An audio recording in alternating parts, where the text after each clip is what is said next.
సుమన్ టీవీలో మీ personal and business promotions కోసం కింది నెంబర్కి కాంటాక్ట్ చేయండి.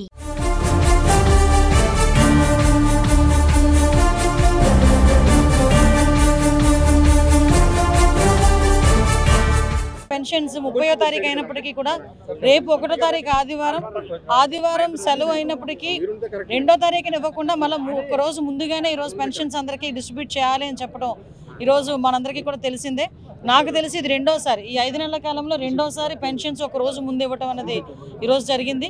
దాంతోపాటు ఒక శుభపరిణామం ఏంటంటే, ఇంతకుముందు 2014 నుంచి 19 వరకు కూడా పెన్షన్స్ ఒక నెల తీసుకోకపోతే 2వ నెల 3 నెలల వరకు తీసుకోకపోతే 3 నెలలది కలిపి ఒకసారి ఇచ్చేవారు.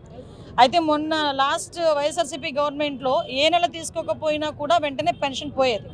మళ్ళీ అటువంటి ఇబ్బందులు కలగకుండా, వృద్ధులకి వితంతువులకి అటువంటి ఇబ్బందులు కలగకుండా ఉండటానికి మళ్ళీ తిరిగి ఇంతకుముందు పూర్వ పద్ధతి తీసుకొచ్చి 2 నెలలు తీసుకోకపోయినా ఆ 2 నెలలది కలిపి ఒకేసారి ఇచ్చే పరిస్థితి ఈరోజు కనిపిస్తూ ఉంది. అది ఈ మంత్ నుంచి కూడా అది ఇంప్లిమెంట్ చేయడం కూడా ఒక శుభపరిణామం కింద భావించాలి. దీనికి కూడా కన్సర్న్ మంత్రిగా మా కొండపల్లి శ్రీనివాస్ గారికి కూడా ప్రత్యేకంగా ధన్యవాదాలు తెలియజేసుకోవాలి. ఈ విషయం మీద పర్టికులర్గా ఇనిషియేషన్ తీసుకొని, మంత్రి గారు ఇనిషియేషన్ తీసుకొని చేయడం కూడా ఒక శుభపరిణామం కింద తీసుకోవాలి. ఈరోజు మనం చూస్తే సుమారుగా ఒక 11 గంటలకల్లా యాజ్ ఇట్ ఈజ్ ఒక మొత్తం స్టేట్ లెవెల్లో 80% వరకు పెన్షన్ డిస్ట్రిబ్యూషన్ అనేది జరిగిపోయింది.